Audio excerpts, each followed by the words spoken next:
कि अगर हम बीजेपी को वोट दिए हैं और बीजेपी की सरकार ही आकर के मेरी नौकरी छीन ले तो हमारी स्थिति क्या हो जाएगी? ना हम घर के रहेंगे ना घाट के।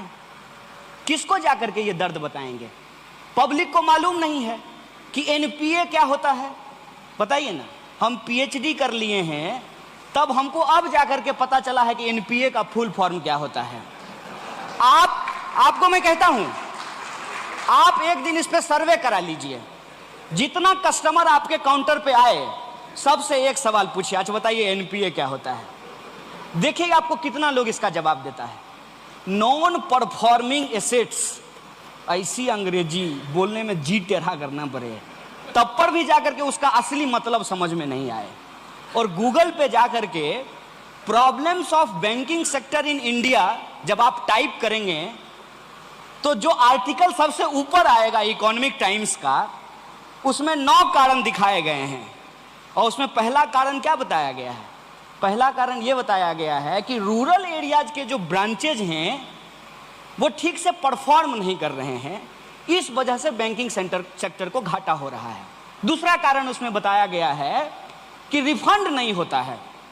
जो लोग लोन लेते हैं वो रिफंड नहीं करते हैं। कौन रिफंड नहीं करता है? बड़ा एकदम हाईलाइट करके लिखा हुआ है।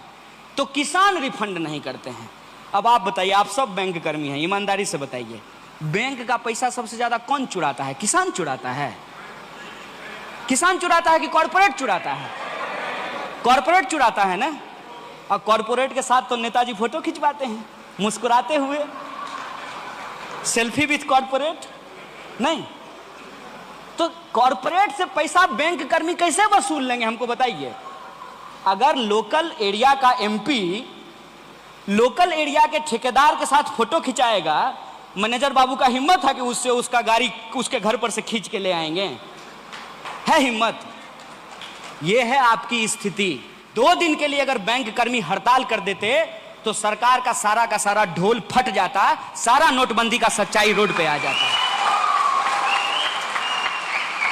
कोई उलझुलूल फैसला सरकार लेती है, बैंक कर्मी पूरी ईमानदारी से उसको लागू करता है, बदले में उसको लोगों से क्या मिलता है कि बैंक कर्मी कामचोर होता है। बताइए, असल जो उसका प्रॉब्लम है कि किस वर्किंग कंडीशन में वो काम कर रहा है।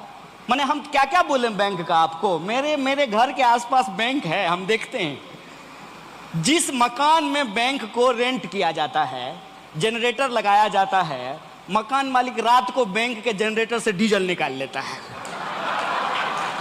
बोलिए, ये सब होता है कि नहीं होता है? हम इसी समाज में पले बढ़े हैं और यही हमारा और आपका नाता है। यही हमारा और जो आपका नाता है, उसी बेसिस पे हम आज आपके बीच खड़े हैं। और यह जो सच्चाई है, इस सच्चाई को जब आप जानते हैं, हम जानते हैं, तो मैं समझता हूं कि आपको और हमको अलग अलग होने की जरूरत नहीं है। आपको और हमको एकजुट होने की जरूरत है, इकट्ठा होने की जरूरत है अपने हक और अधिकार के लिए। अब सवाल यह है कि अपने हक और अधिकार के लिए आप और हम इकट्ठा हो जाएंगे तो सरकार को दिक्कत नहीं होगी। सरकार किसी नीति पे कितना भी वाहवाही लूट ले, अगर रेल कर्मी एक दिन रेल का हड़ताल कर दें, बैंक कर्मी एक दिन बैंक का हड़ताल कर दें, किसान कहे कि हम आज टमाटर नहीं उगाएंगे, मशरूम नहीं उगाएंगे, तो प्रधानमंत्री क्या खाएंगे? इस देश को, समाज को चलाता मजदूर है।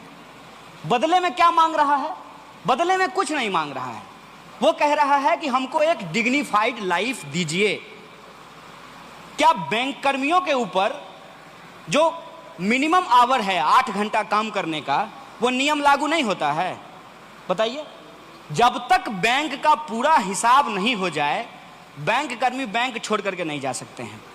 रोज का रोज उनको हिसाब करना है। ऐसा नहीं होगा कि 2 तारीख का हिसाब 3 तारीख को करेंगे। और बार बार इस बात का ढोल पीटा जा रहा है कि पब्लिक सेक्टर बैंक घाटे में जा रही है। पब्लिक सेक्टर बैंक घाटे में क्यों जा रही है? पब्लिक सेक्टर बैंक घाटे में इसलिए जा रही है कि जो सरकार के दोस्त हैं, सरकार के जो दोस्त हैं वो बैंक का पैसा ले लेते हैं और जो है फर्जी कागज जमा करके कौन मांगेगा? अगर हम किसान हैं, हम केसीसी कराने के लिए गए हैं तो हमारा आप खाता खेसरा मांग लीजिएगा। अगर हम बहुत बड़का ठेकेदार हैं तब हम दिखा देंगे कागज पे कि हमको जो है 1000 करोड़ का ट्रांजैक्शन हुआ है। 2-4 गो रिश्तेदार को फोन करेंगे, कहेंगे कि 300 करोड़ तुम डाल दो, 200 करोड़ तुम डाल दो, 500 करोड़ का ट्रांजैक्शन हुआ है, 500 करोड़ का मान लीजिए हम पैसा उठा लिए। 500 करोड़ का एसेट्स है ही नहीं, 500 करोड़ जो है बैंक रिकवर ही नहीं कर सकती है। और जब बैंक का जो टोटल पूंजी है, जो कैपिटल है, वो लगातार कम होने लगेगा तो सरकार कहेगी कि बैंक घाटे में जा रही है। सबसे पहली बात 2-3 चीज को क्लियर करना चाहिए। पहला कि बैंकों का राष्ट्रीयकरण क्यों किया गया। बैंकों का राष्ट्रीयकरण मुनाफा कमाने के लिए किया गया था, तो मुनाफा तो महाजन भी कमा रहा था। जब देश में महाजनी व्यवस्था थी तो क्या महाजन को मुनाफा नहीं हो रहा था? हो रहा था ना भाई। बैंक से महंगा लोन देता था, ज्यादा इंटरेस्ट रेट पे लोन देता था, लेकिन सिस्टम तो चल रहा था ना। राष्ट्रीयकरण करने का मूल उद्देश्य क्या था? राष्ट्रीयकरण करने का मूल उद्देश्य यह था कि पब्लिक का पैसा डूबे नहीं। और मैं आपको याद दिला देता हूं, आप सब सीनियर लोग हैं, एगो बैंक था JBG, याद है? उससे पहले एक बैंक था पियरलेस, उससे पहले एक बैंक था हेलियस। ये सब पैसा लेकर के फरार हो गया। वो हेलियस का जो CEO था, वो था CEO बैंक का, और सिनेमा बना रहा था बंबई जाकर के, पब्लिक का पैसा लूट रहा था। यह पब्लिक का पैसा ना लूटा जाए, पब्लिक का पैसा का जिम्मेवारी सरकार ले, इसीलिए बैंकों का राष्ट्रीयकरण किया गया। मूल उद्देश्य तो यही था कि बैंक कर्मी जो सर्विस देते हैं तो उनको सर्विस देने के चलते एक डिग्निफाइड लाइफ प्रोवाइड किया जाएगा, और जो सर्विस लेने वाले लोग हैं उनको इस बात की श्योरिटी होगी कि उनका पैसा डूबेगा नहीं। तब लोग कहता था बैंक में पैसा जमा करने से पहले कि सरकारी बैंक है कि निजी बैंक है, तो लोग कहता था सरकारी बैंक है। तो लोग ये समझते थे कि सरकार जिम्मेवार है, बैंक भाग नहीं सकती है क्योंकि ये सरकारी बैंक है। अब जब सरकार ही कह रही है कि बैंकों का अब सरकारीकरण नहीं निजीकरण कर दिया जाए, तो उस पूरे के पूरे कॉन्सेप्ट को बदल दिया गया है। और आप हमको सोच करके बताइए कि ये कैसा राष्ट्रवाद है? खुद इस पे विचार करके बताइए। और फिर आपको अगर लगे कि हम देशद्रोही हैं तो आपको मुबारक हो। ये कैसा राष्ट्रवाद है कि राष्ट्रीय बैंकों का निजीकरण किया जा रहा है, राष्ट्रीय कंपनियों को बेचा जा रहा है। ये कैसा राष्ट्रवाद है? ये राष्ट्रवाद नहीं है, ये लूटवाद है, लूटवाद। और ये लूटवाद चलता कैसा है, इस बात को समझ लीजिए। ये लूटवाद एक सिद्धांत से चल रहा है, जिस सिद्धांत का नाम है privatisation of profit and socialisation of loss. पैसा अगर कॉरपोरेट कमाएगा तो उसका प्रॉफिट है, लॉस होगा तो एनपीए में चला जाएगा। गजब बात है।